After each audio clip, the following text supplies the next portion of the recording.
just got out of a session with a client and we discussed something that seems to come up quite often.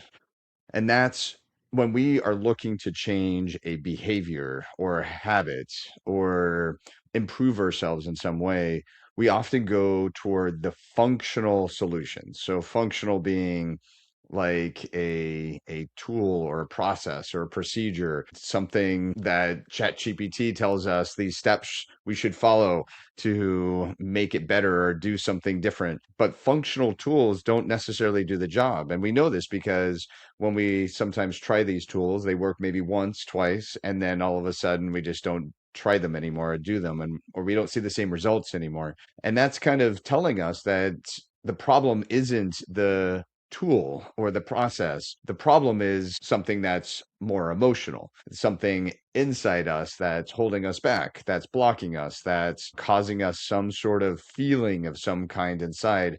And layering a tool on top of some disruption of emotions doesn't actually solve the problem. It might actually make it worse because we try to implement a tool and then that tool doesn't work. And then we feel bad that we're somehow not a good person or not good enough or we're not trying hard enough, that there's something really wrong with us because we couldn't do the tool that was in that book or was in that podcast that somebody said works for everyone. No, it's not the tool. When we see a tool and we try it and it doesn't work, it's not necessarily a bad tool. It's not necessarily the wrong tool. What we need to pay attention to is it's really a functional tool that we need, or is it something underneath that's more emotional that we really need to work on?